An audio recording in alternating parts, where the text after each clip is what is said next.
Hello and welcome to another episode of the Adobe Creative Suite podcast. My name is Terry White, and in this episode we're going to take a look at the brand new Photoshop Express application.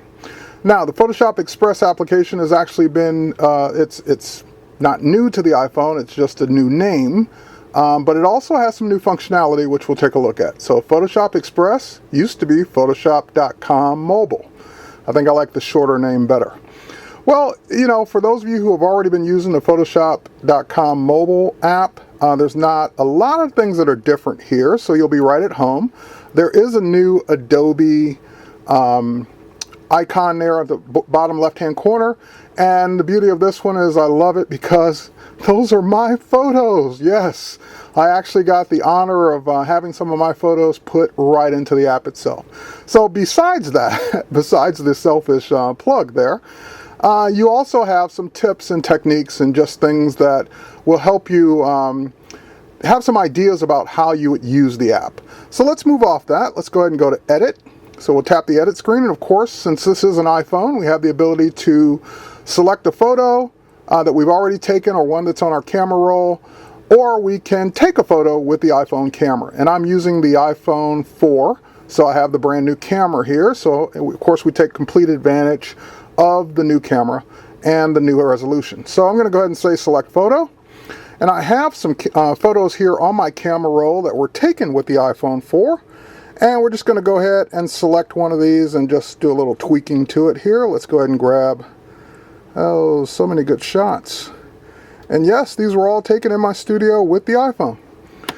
So we're going to go ahead and just grab one of these, and let's see what we can do with this. Well, first thing I might want to do is you'll notice that we have some tools along the top. I'm going to go ahead and click the crop tool.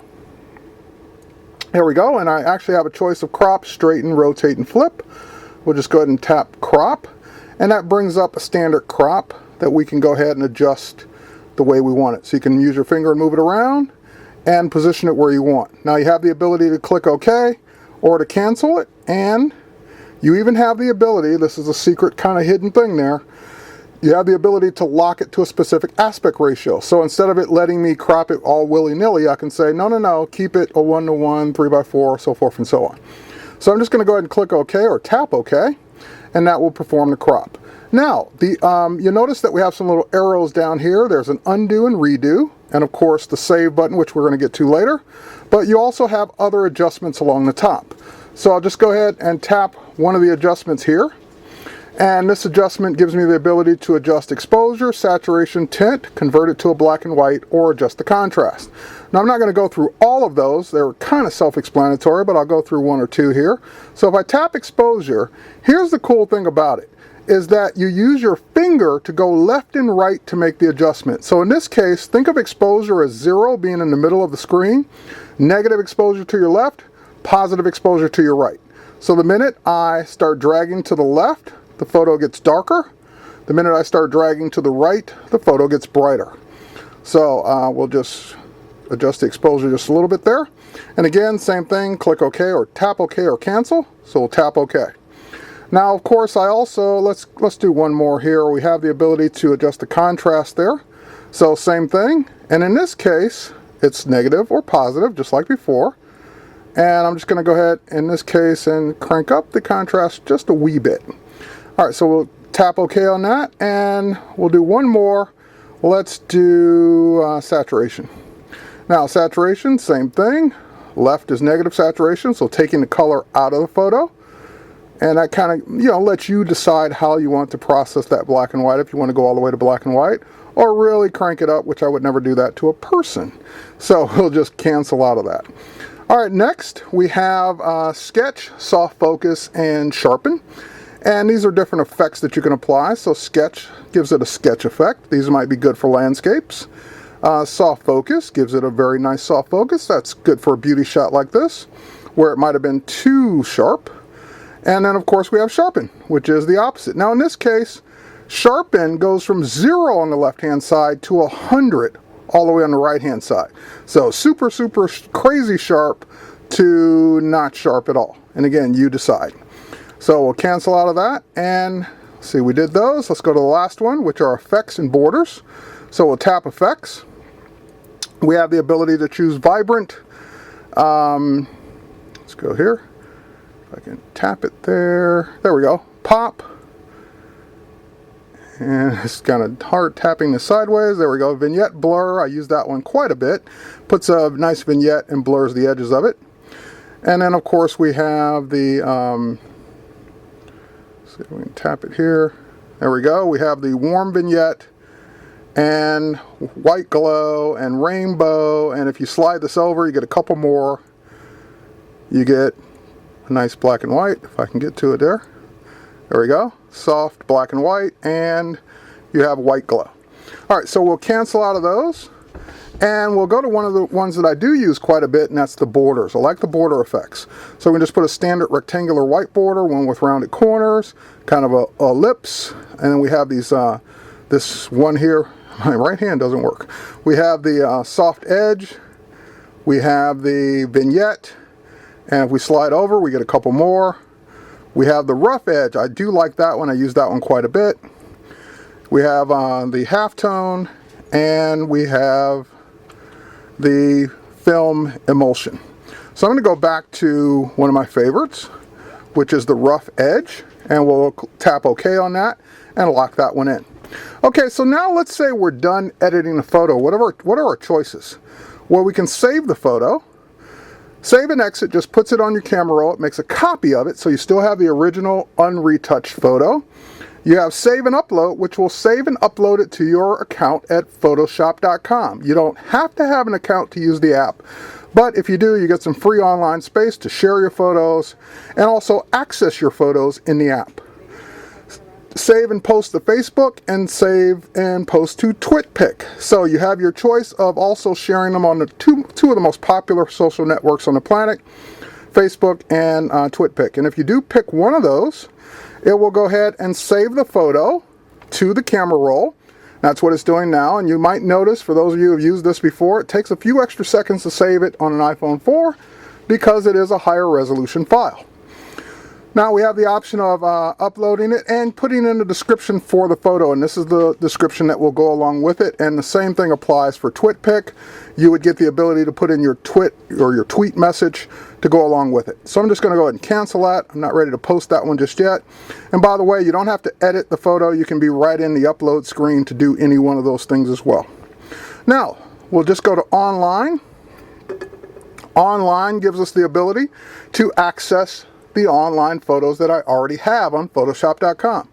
So I'll just go ahead and tap my iPhone shots, and these are some of the shots that you saw earlier in the Adobe icon. So yes, they did come directly from my iPhone. Here's a new one here that I shot at an aquarium. There we go. We'll get the polar bear, and of course this does work in portrait and landscape mode. You can work either way. And once you tap a photo that you have online, you also have the ability of emailing that photo or link to that photo to another person, even though that photo is not on your phone. So this is a great way for people to access a large library of photos without having to actually have those photos on the device itself. So Photoshop.com is where you can store and access these photos. And of course you have settings to take you through the various settings, including signing in and signing out of your various accounts. All right, so there you have it. Now you're probably saying, well, Terry, a lot of that seems like the version that was already out. So what's so new about this? Well, let's slide this out of the way for a minute, and let's go over to a different device that I just happen to have here. And this is the iPad. That's right, this is now a Plus app for both the iPhone and iPad. And you get the same abilities that you saw earlier. So we have the ability to go to our online gallery, and of course on a nice big display, a nice big screen like this. So I can look at those same iPhone shots that we took earlier or saw earlier. I have the ability to edit. Now you're probably saying, well, that's great, but what are you going to edit from your iPad? In other words, the iPhone has a camera, so that makes sense that you would be able to edit from that. But why would you want to edit shots that you probably already edited before you put them on the iPad to begin with? Well, you got to remember, Apple also sells the camera connection kit. So this is a little attachment Actually, it comes in two forms. It comes in an SD card reader and one that has a USB port on the bottom of it to plug in directly to your camera, and I've demonstrated this before. So how does this come into the equation? Well, if you can import your photos right onto your iPad from your camera, now you have a nice big display to edit and share them. So I'm going to try something new. I'm going to take the camera connection kit and plug in a USB cable. Okay, but the other end of that cable is actually my dock connector.